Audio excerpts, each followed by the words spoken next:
The question here is, what is the wisdom why only this month that we're in right now today is attributed to Allah? Why do we say Shahrullahil Muharram, the month of Allah Muharram? Why do we say that?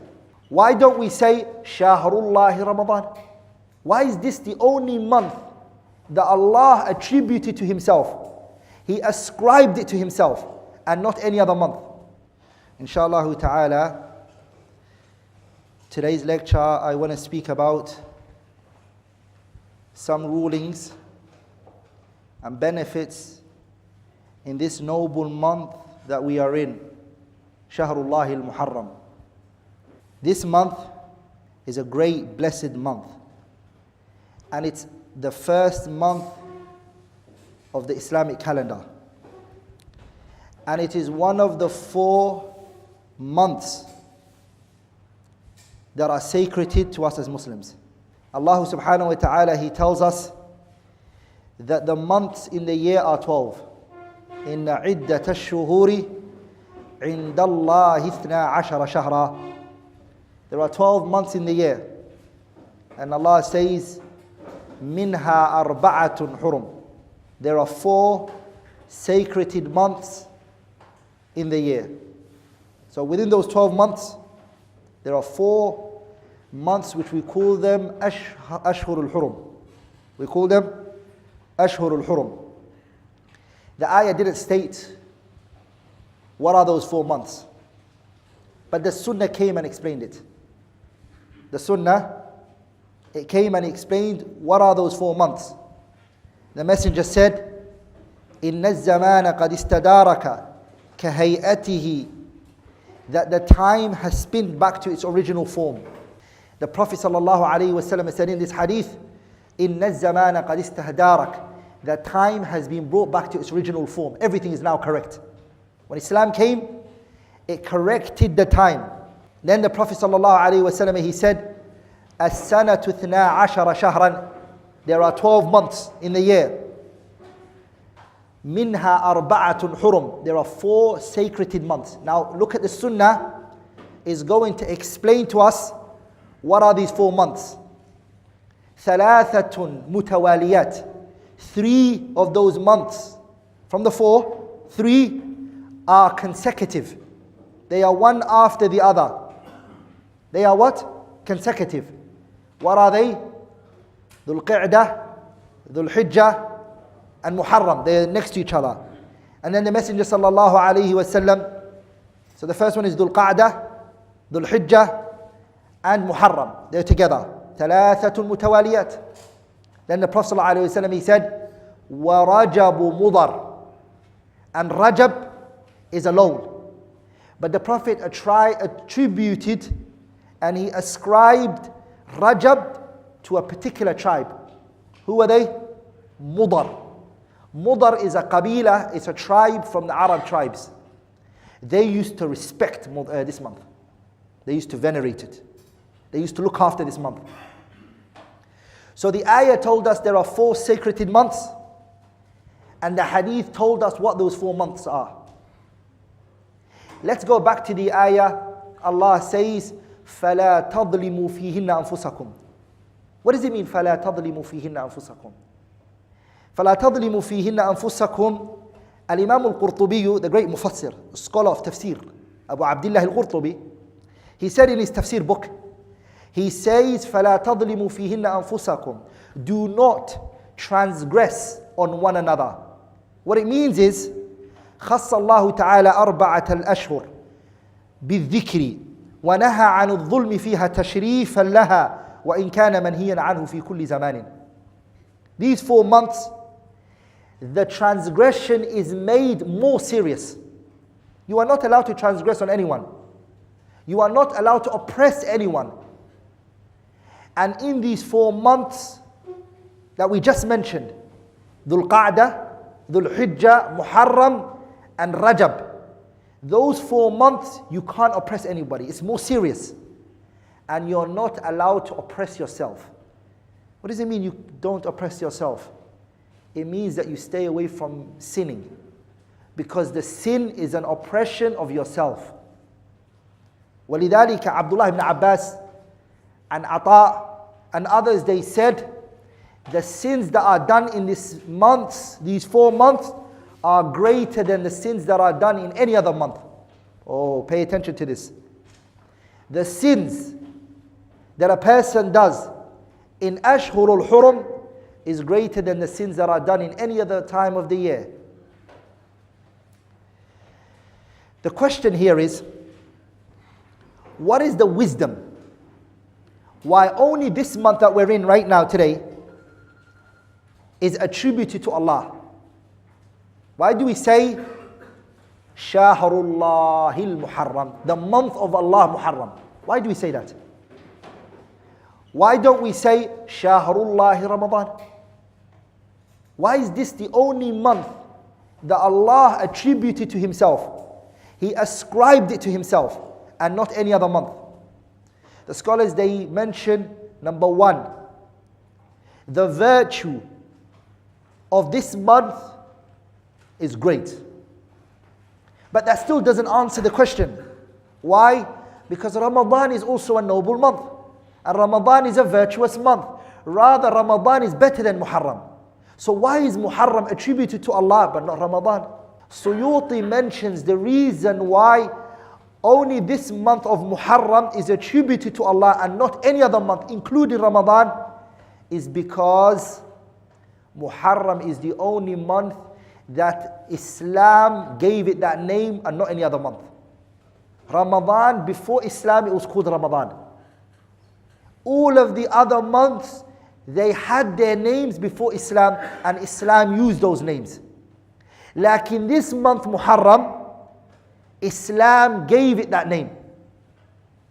And this is a fa'idah, a benefit. That this month Muharram is a Shar'i Islamic name. Islam gave it that name. And Suyuti also mentions in his Sharh of Sahih Sunan, the Sharh of Sunan Nasa'i, the qawl of Al-Hafidh Abu Al-Fadl Al-Iraqi. You can also see it there, inshaAllah ta'ala.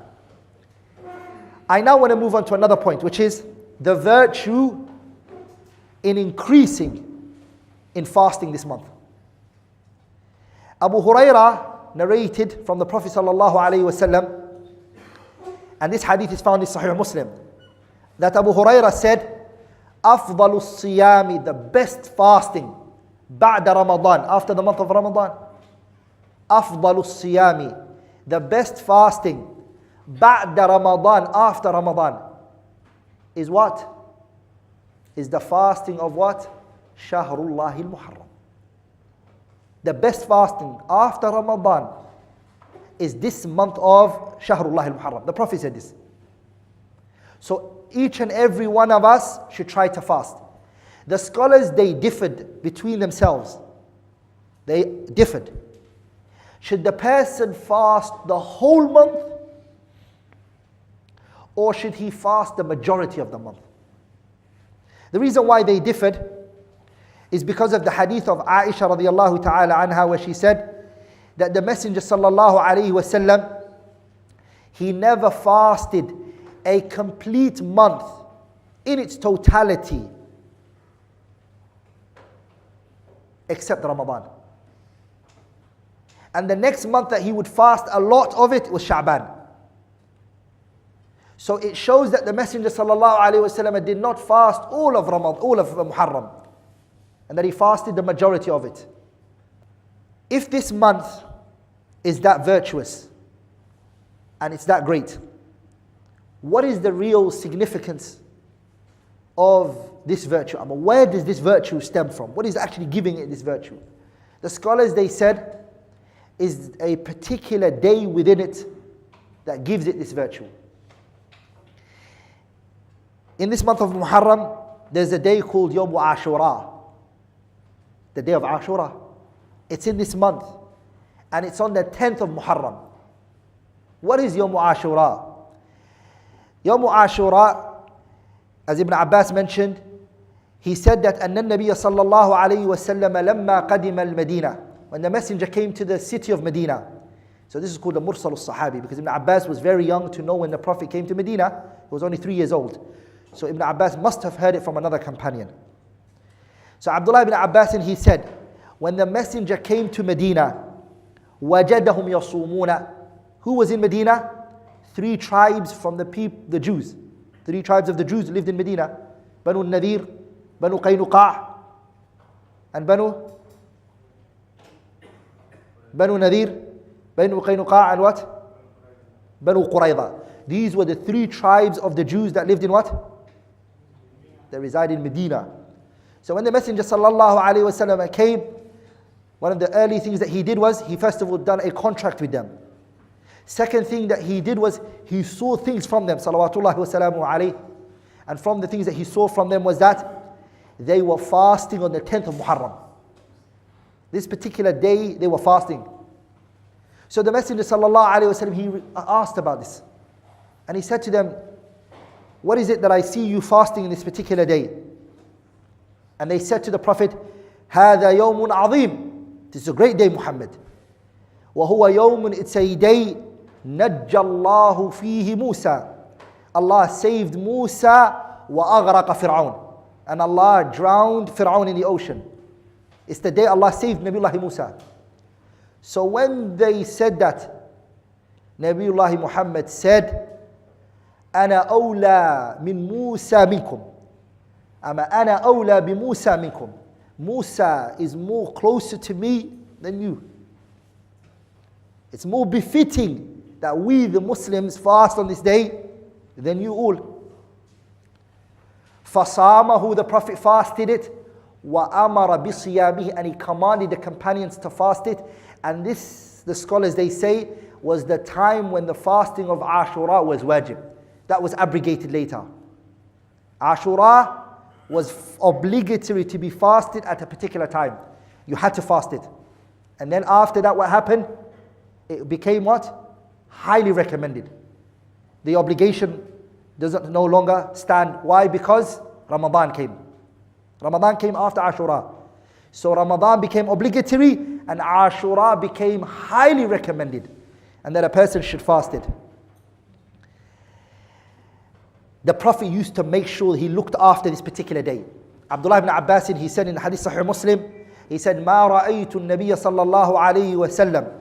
Abdullah ibn Abbas, he said, I did not see the Messenger sallallahu alayhi wa sallam يتحرى. ما معنى يتحرى؟ حافظ ابن حجر, he said, أن يقصد صومه لتحصيل ثوابه والرغبة فيه. I never saw the Messenger sallallahu alayhi wa sallam so eager to gain reward from something in fasting the way he was salawatullahi wa salamun alayhi in this particular day. يتحرى صيام يوم فضله الله على غير إلا هذا اليوم يوم عاشوراء. I never saw the Prophet give all of his energy and enthusiasm salawatullahi wa salamun alayhi than this particular day, Yawm Ashura. So he used to work hard for this day. So it's upon each and every one of us to do that, to fast the day of Ashura, the 10th of Muharram. And there's a reward connected to it.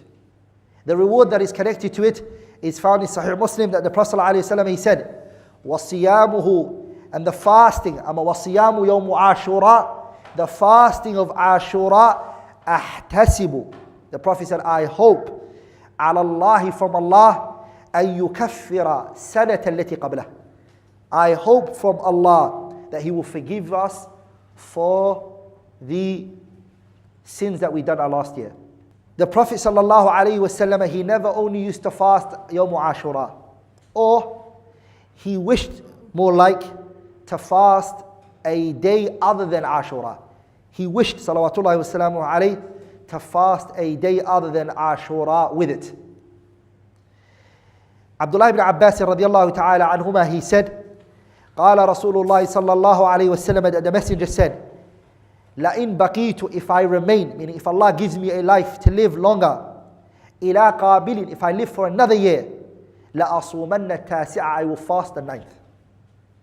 I would fast the what? So I will fast the 9th of Muharram and I will fast the what? The 10th, both of them.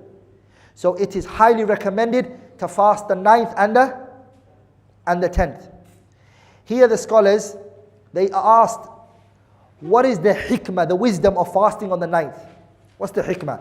I'm going to give you the statement of Al-Imam An-Nawawi in his Majmu', which is the Sharh of Muhaddab ibn Abi Ishaq al-Shirazi, Nawawi says there's three wisdoms that the scholars mentioned.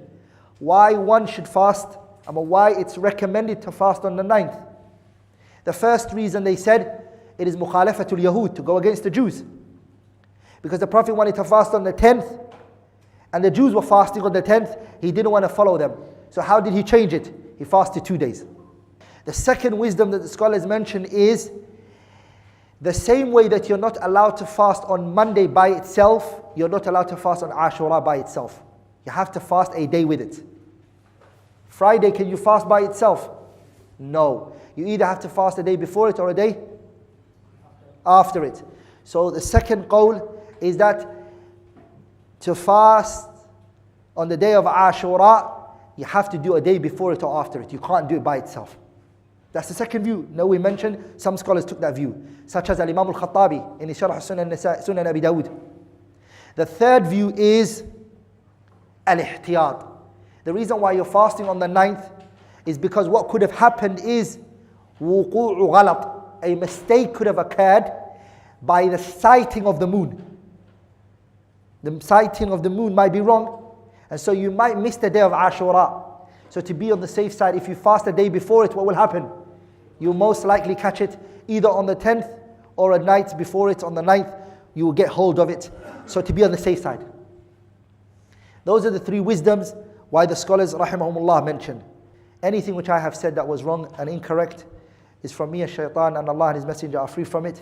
Subhanak Allahumma bihamdik, ashhadu an la ilaha illallah, astaghfiruka wa atubu ilayh.